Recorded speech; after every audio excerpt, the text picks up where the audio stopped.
On the night of the 11th of June 1770, Captain James Cook's bark Endeavour went aground off the Queensland coast.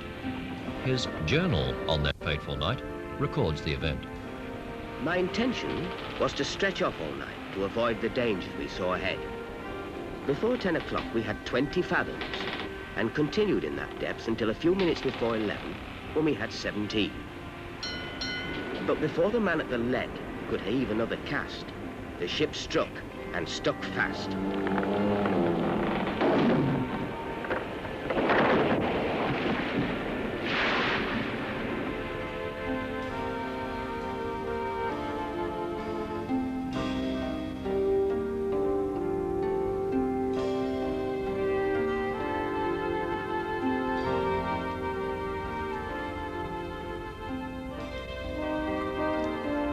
Cook struggled to save his ship, describing it as an alarming and terrible circumstance.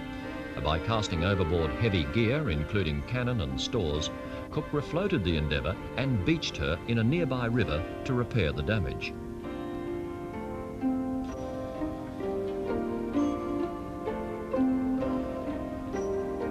Cook knew where he was on the night. The Endeavour ran onto the edge of a reef of coral rocks on the east coast of the great southern continent, later to be named Australia.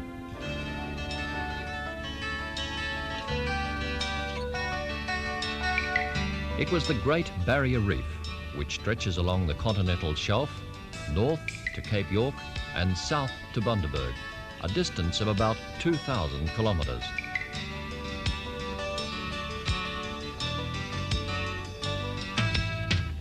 But just what is the Great Barrier Reef?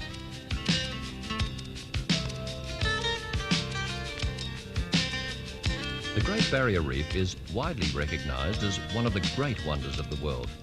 It's more massive than the Great Wall of China and rises from the ocean floor higher than the Great Pyramids. It's the largest structure on Earth built by animals and is the home of a dazzling variety of beautiful and bizarre creatures.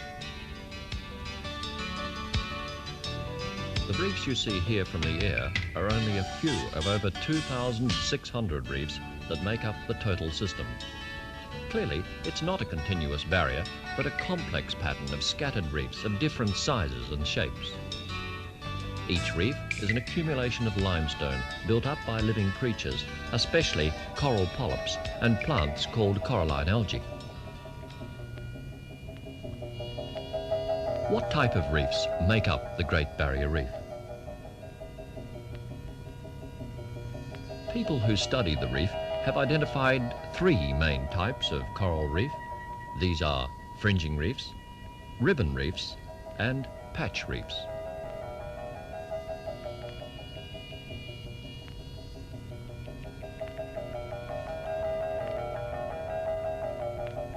Fringing reefs grow around islands like these. If we were able to take a slice down through the island, its fringing reef and the sea around it would look like this.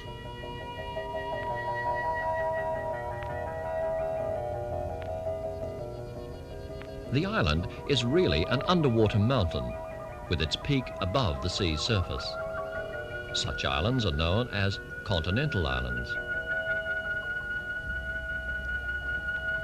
Their rocks are often the same as those of the nearby mainland. Where the ocean is warm, corals and algae grow in the shallow waters around the peak. Continental islands existed long before modern reefs began to grow.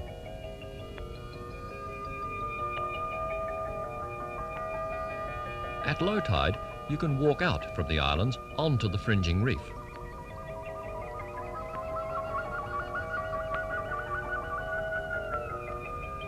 The second type of reef is a ribbon reef. These are quite common in the northern part of the Great Barrier Reef. They grow along the edge of the continental shelf, just where it begins to drop away to the ocean depths. There are usually deep water passages between the reefs that allow navigation passages into and out of reef waters.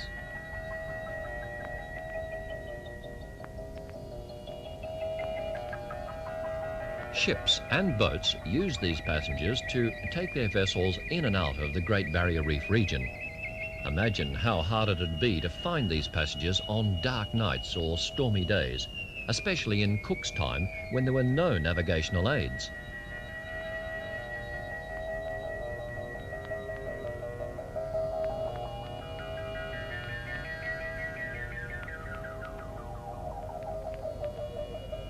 The third type of reef is a patch reef.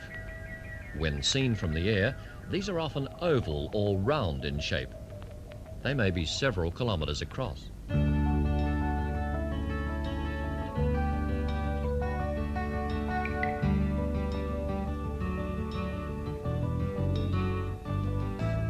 How was the Great Barrier Reef formed?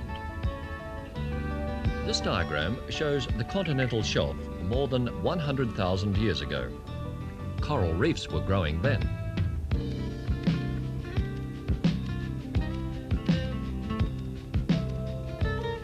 But the sea level fell as the ice caps around the world expanded in the planet's most recent glacial stage, the last cold phase of the Pleistocene Ice Age.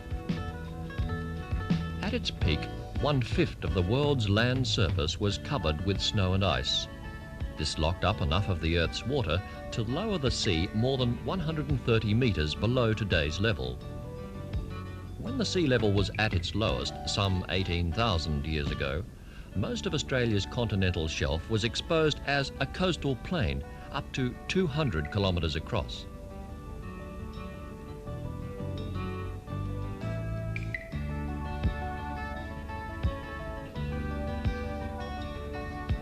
The ancient coral reefs of the Great Barrier Reef then stood out as limestone hills and ranges.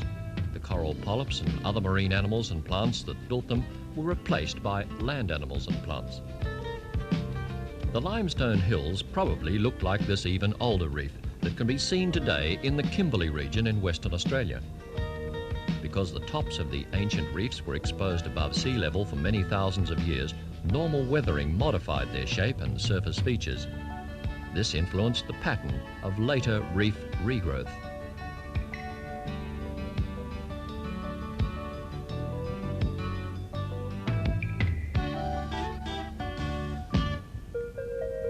Eventually, the ice began to melt. Slowly at first, then more rapidly from about 9,000 years ago, causing the seas to rise again and flood the continental shelves around the world. Where temperature conditions were right and the water shallow enough, coral communities began to grow.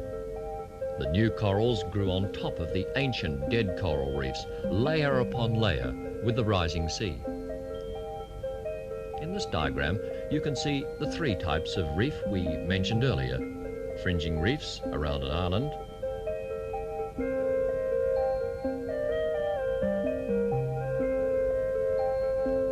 a patch reef,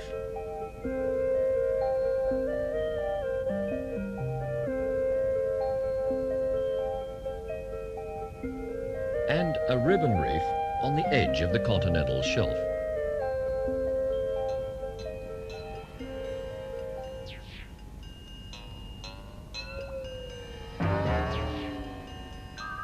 Reefs like this one started growing thousands of years ago, when some of the coral larvae, being continually swept in from the Pacific Ocean, settled, survived, and grew into the now warm, well-lit waters of Australia's continental shelf.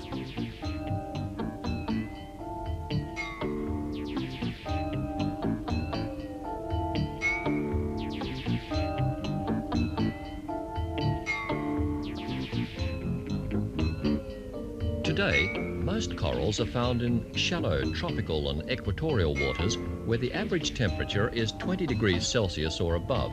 That's approximately 30 degrees north and 30 degrees south of the equator. But the best developed coral reefs are found in the warmest seas between the tropics of Capricorn and Cancer, where waters are shallow, well lit, clear and warm. Coral reefs will grow.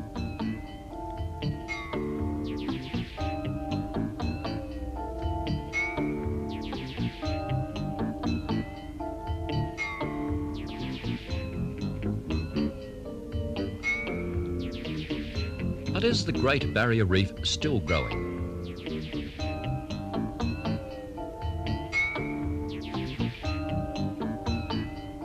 This is not a simple question to answer because there are forces at work building up the reef and forces at work breaking it down, so it's always growing and changing.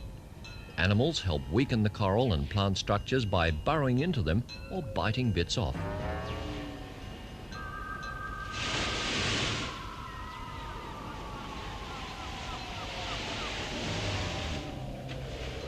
Wind and waves also play their part. Storms and, in particular, tropical cyclones cause huge waves that can break coral colonies and crush them to rubble.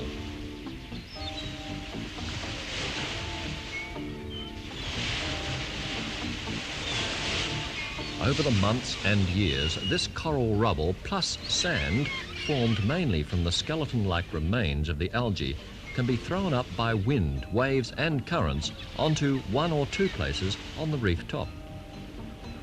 Depending on the tidal range, the reef's shape and the local patterns of wind direction and strength, enough rubble or sand may be washed together in one spot to eventually form a true coral island called a cay.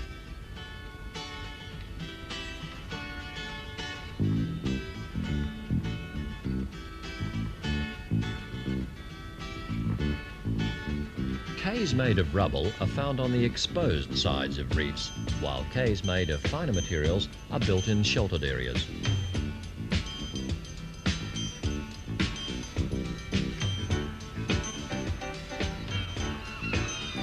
Sometimes plant seeds float onto a cay. Others arrive stuck to the feet or feathers of birds or are deposited in their droppings. This also provides fertilizer for plant growth.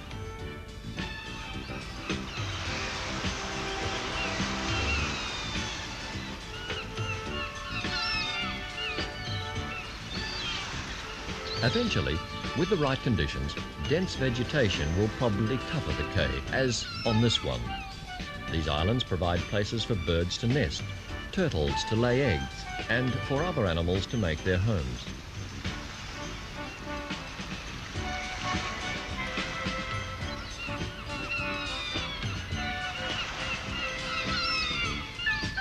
To review the birth and control of coral cays, here are the main steps in the process.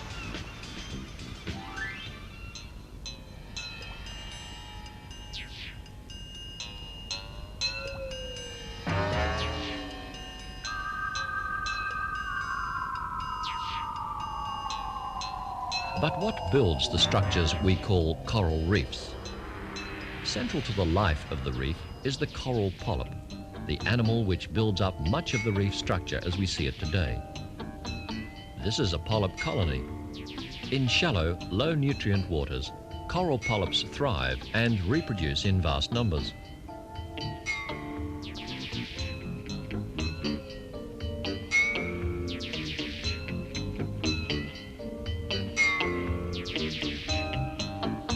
This diagram shows a slice or section through a similar coral colony. Individual polyps have a simple structure, rather like a sea anemone. They're shaped like cylinders, closed at the bottom, with a mouth surrounded by tentacles. Below the mouth lies a stomach. Each polyp plays its part in building the colony by producing its own skeleton. The strange thing is that within the tissues of this animal, there are millions of tiny single-celled plants with a name, if you say it quickly, sounds like zooxanthellae. It is these plants which, with the aid of sunlight, provide much of the coral polyp's nutrition and help the polyp form a limestone skeleton that builds the wondrous shapes and colour of coral reefs.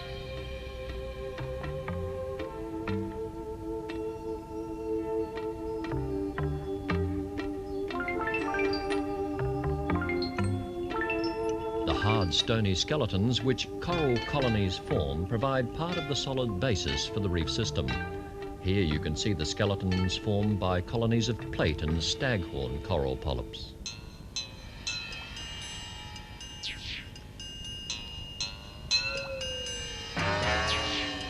As well as the minute zooxanthellae in corals, there are bigger plants that directly build the solid foundation of the reef too. The grey, cement-like formations you see here is produced by algae, that form a hard limestone cover over the surfaces upon which they grow. There are many other algae that produce stony skeletons and help stabilize and cement the reef together.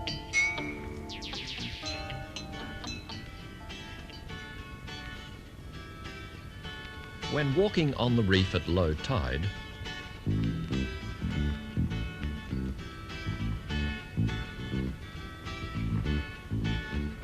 or diving to see it underwater, not all of what you see is hard or solid. There are many soft growths that help give the reef its magnificent shape and color.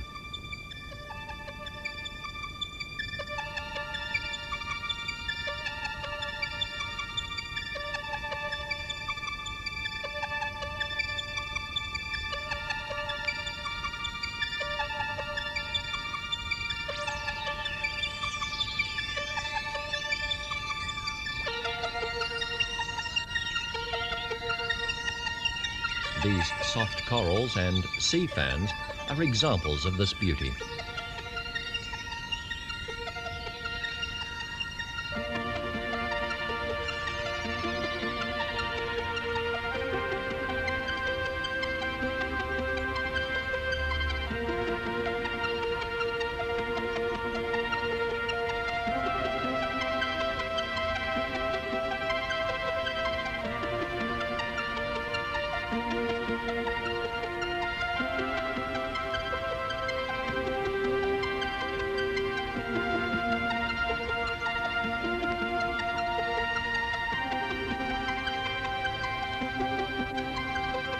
And so, small specialized animals, coral polyps, and the many sorts of algae form the basis for the living coral, rather as trees form the physical structure or framework of a forest.